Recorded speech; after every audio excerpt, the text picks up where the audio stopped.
All right. Well, hello, everybody, and welcome to another edition of the Small Business Chronicles. Today, we are going to discuss your lease. Now, before I get started, I just want to go ahead and make a disclaimer. I'm not a lawyer. I'm not even playing one in this episode. Okay, so take what I say with a grain of salt, but with the understanding that I'm just talking from my experience about going through this process. So up front, I'm no lawyer. So anyway, also, I would highly, speaking of a lawyer, advise you to get a lawyer depending on your needs. Now, why I say that, right? Some people may just say, get a lawyer anyway. However, if you're dealing with, say, a smaller commercial space and you can talk directly to the owner, or you're dealing with a larger corporation like I am, a big shopping center, and they own several, like 150 properties across the country or something, I had a 60-page lease. So yes, I hired a lawyer and needed a lawyer, and there was a lot of back and forth. So again, that's totally up to you. I would probably even advise it, even if it's a smaller, you have direct contact with the owner, just to have somebody with some legal background that you can fall back on if there's any kind of mistakes or anything like that, to really help you through the lease negotiation process.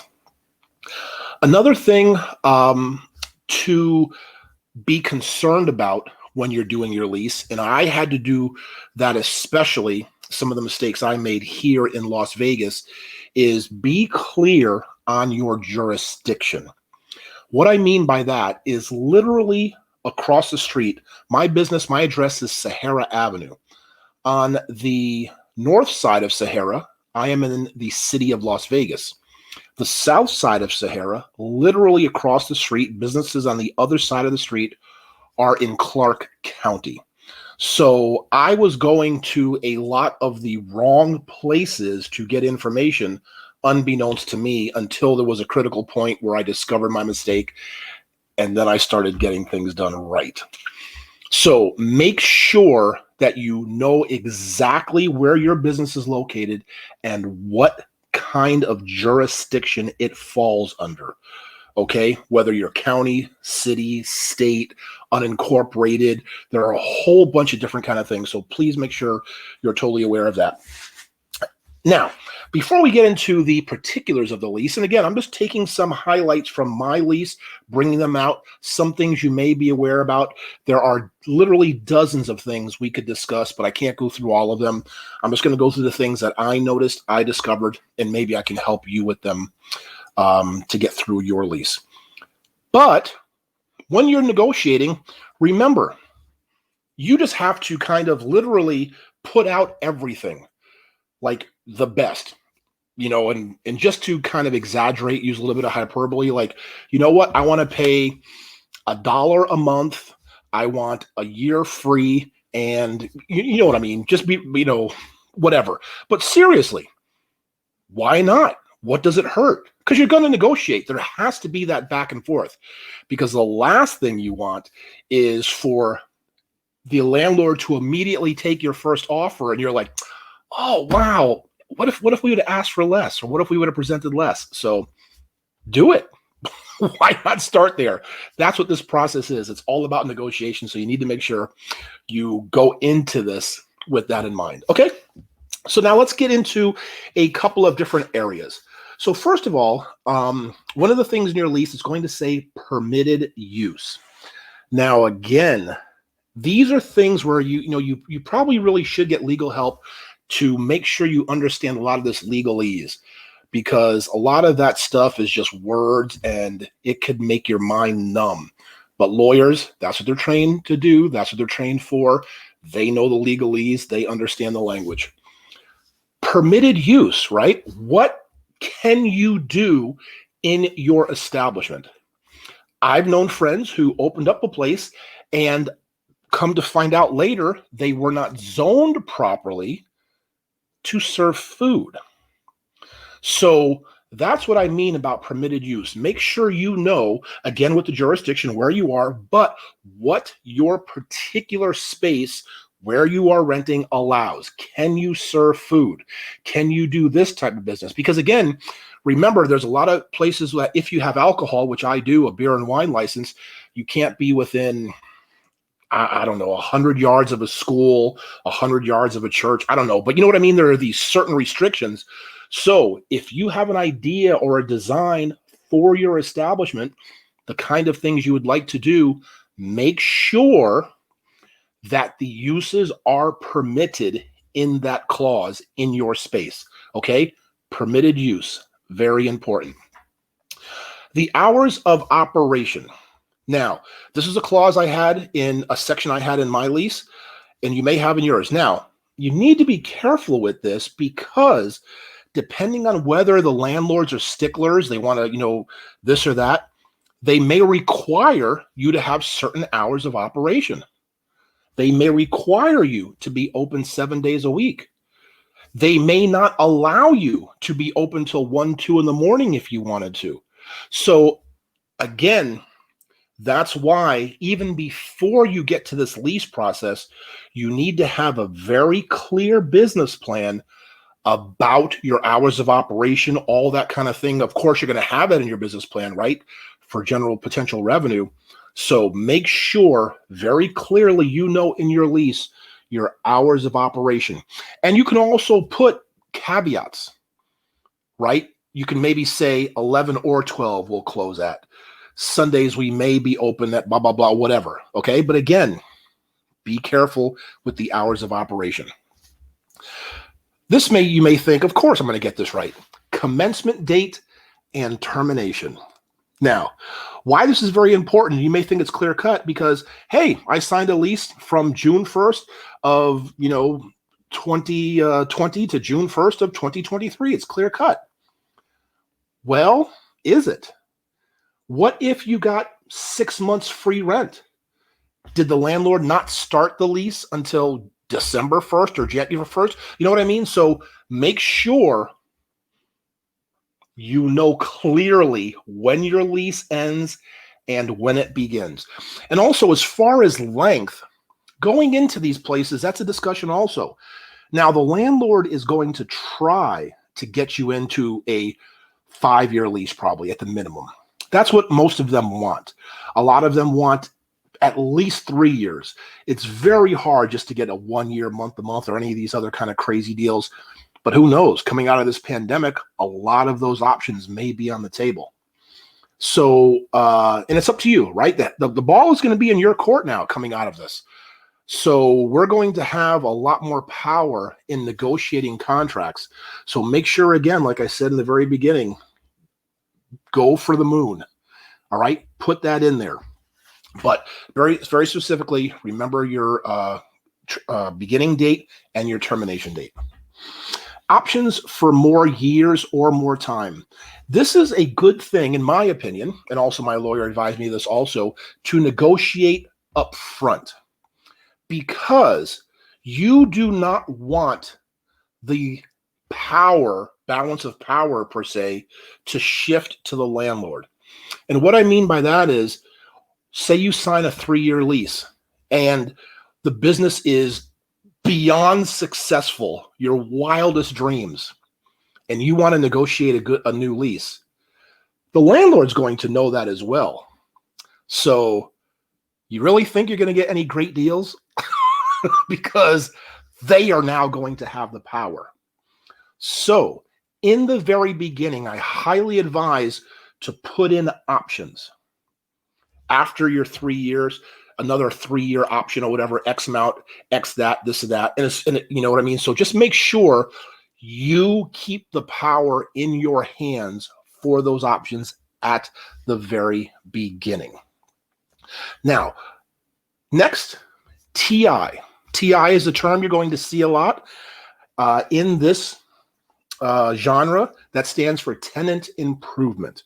Now, a tenant improvement is money the landlord is either going to give you or pay for services or reimburse you or take it off or however you negotiate it. But what tenant improvement is for build out, essentially.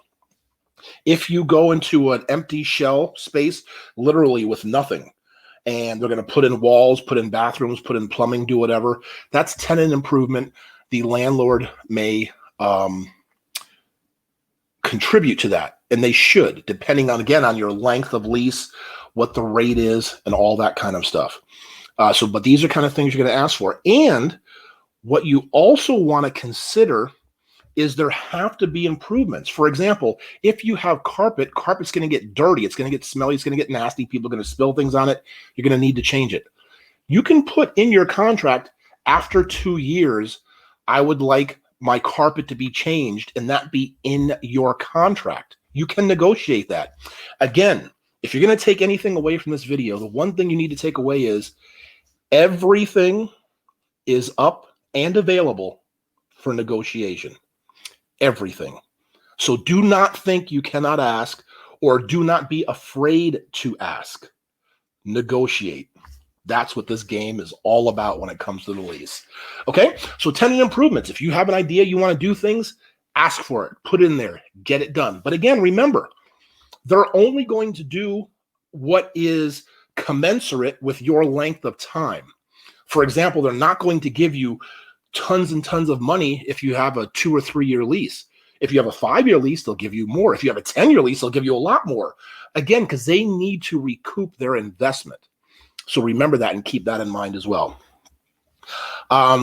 Here's an interesting thing I had in my contract, and again, that's why you might need a lawyer to help you, is sales report or revenue reports. Now, there are commercial spaces, I know sometimes in malls that are indoor, that every single business may have a different rent, and their rent is paid on their gross receipts. So, for example, if you make $100,000 a month, your rent may be, say, 8% of your gross receipts. So you may pay $8,000 a month for that space. And if there's another business who only makes $10,000 a month, their rent may be $800 a month. Because again, it's just, proportionate to how much volume you're doing in revenue. So if you're in a space that requires that, again, negotiate that, but it's always best to have a lawyer who can deal with these things. Now, as far as what you're paying per square foot or your rent, remember there's a couple of terms you might not be familiar with. One of them is NNN, triple net. Triple net includes maintenance and all that kind of stuff, or CAM. They're sort of kind of the same thing. And CAM, C-A-M, stands for Common Area Maintenance. Now, common area maintenance is usually divided equally and proportionately per business depending on your square footage. For example, in my shopping center, there are big anchors. There's like a big supermarket. There's a Ross. There's a TJ Maxx. There's a DD's. There's a Burke's. There's these big anchor stores, and I'm a small little store. However, we all pay the same rate for CAM, common area maintenance, which would include your security, the parking lights, them doing the parking lots, putting lines, cleaning it, the landscaping, all that kind of stuff, painting of the buildings, washing windows, whatever they may do. That's all part of the common area maintenance. So if the example, say it's 25 cents a square foot, I have 1,000 square feet, say, I'm paying $250 a month. But somebody else who has 10,000 square feet is paying, what is that, $2,500 a month or whatever. You know what I mean? It's all should be proportionate depending on the size of your space. So common area maintenance, triple net, that is going to be part of that. So again, remember, if you negotiate a rent, make sure you know that's your final cost and that the triple net or the CAM isn't on top of that, or if it is, that you know your final number. So be very careful with your final number. Subletting. Now, you may think, I'm not going to sublet. I have no reason for subletting. But it's a really good thing to be able to be allowed to do that. And what do I mean by subletting? Subletting could be a whole bunch of different things, right? For example, you may want somebody to come in to, say, handle your food operation. So say you just opened up as a basic game store, retail space, but all of a sudden you wanted to get into selling food. Wouldn't it be nice to have a partner come in who already has an established food service business, whether it's a coffee, cafe, whatever it is, the licenses, the know-how, the knowledge, all that kind of stuff, to come in, and you can maybe sublet the space to them and they pay you a rent? That'd be great to have. Or say somebody else who wants to do this or do that, whatever it is. Just make sure that in your contract, you're allowed to do those things if you want to.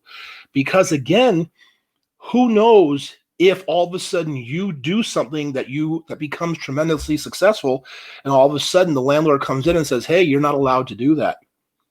So everything is up for negotiation. Remember to ask for everything. Get those legal minds behind you, helping you too with those contracts, okay? Insurance. You're going to have it. That's just a must, right? We drive cars, we have mortgages, whatever it is, our health. You got to have insurance. Some of them are going to ask for 1.3 or 2.4. Now, I'm not quite sure exactly what those mean. I believe, and again, correct me if I'm wrong, write down in the comments. One, it's like $1 million per occurrence, $3 million aggregate total, or it's $2 million per occurrence, $4 million. Like, that's what those kind of terms mean. Different landlords, different leases are going to require different things. They may not require that much, but you may need to get that. And again, I have food. I need a certain license for that. I have alcohol. Insurance. I needed certain insurance for that. All right. When I had my escape rooms, which are really puzzle rooms, they're only one room. You didn't escape anything. You just solved puzzles. But because I called it an escape room, guess what? My insurance rates got jacked up. That's right. So be careful of that. All right. If you're going to put puzzle rooms in, don't call them escape rooms. It's a lesson I learned right there. But remember, you're going to be dinged for insurance, for this, for that. But better safe than sorry. Don't neglect that at all, okay? Make sure you have whatever you're entitled to or whatever you need for any potential incurrence. Next, utilities. A lot of times, for example, with my lease, I have garbage, which I don't know whether it's utility or CAM or whatever, and water are included. I do have to pay electric, of course. And in Vegas, I get AC, of course, 70% of the year or whatever, the AC's blaring. But part of my CAM, they do change the air filters, which is kind of nice. So make sure you know what utilities you're responsible for and what the establishment or the owner, the landlord, is going to be paying, because all of a sudden you don't want to find out that you have to be paying for this. And make sure you keep an eye on it too, because a lot of times, depending on how old it is or however the build out was done, other tenants, there may be usage with maybe adjacent businesses. For example, all of a sudden you may be getting a tremendous water bill, find out either there's a leak or they're using your water for some reason or your electric or whatever. So make sure you keep an eye on these utilities, okay, and bills that come in, because mistakes can be made. Another clause in there is going to be sale by a landlord.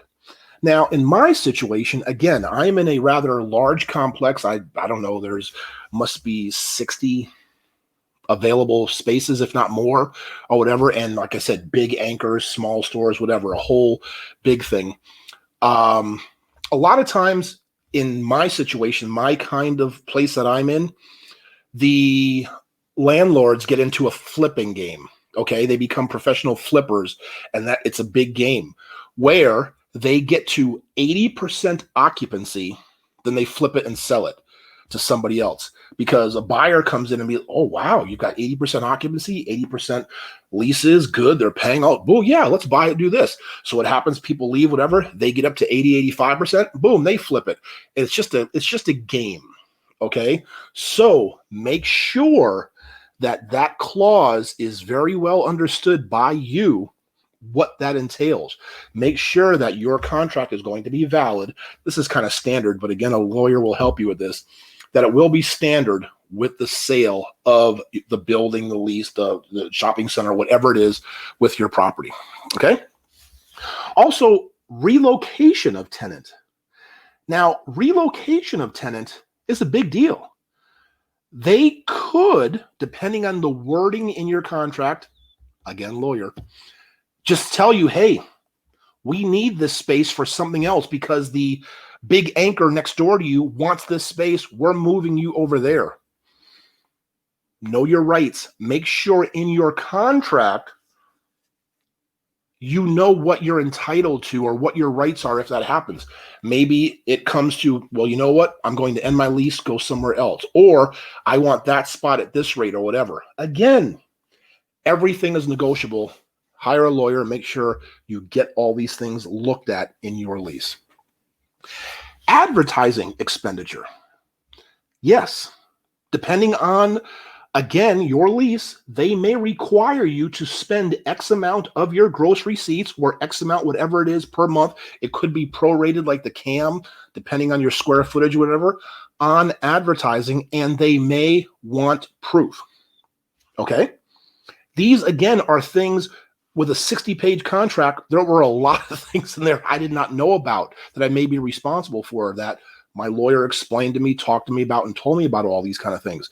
You should make sure you know them as well, because there are just so many potential areas for you to unintentionally get in trouble, and you never want that to happen to hurt the success of your business. All right. So, but of course, that should be in your budget anyway, right? In your business plan. Remember, that was number 4, what I said in far as is marketing, advertising. That's a huge expenditure anyway. So you should already be doing something about that. So again, I talked about a lot of different things here. And please, before I forget, make sure in the comments below, please go ahead, write other things that I may have forgotten about, I may not have discussed, situations that you may have encountered or you have questions about. If I can't answer them, maybe somebody else can, or we can maybe find an answer. But go ahead, put those in the comments below and we can discuss them. So I hope some of this information helps you. And again, remember, I'm not a lawyer. The one thing, please, that if you can take away from this is everything is up for negotiation. Do not be afraid to ask for anything or everything.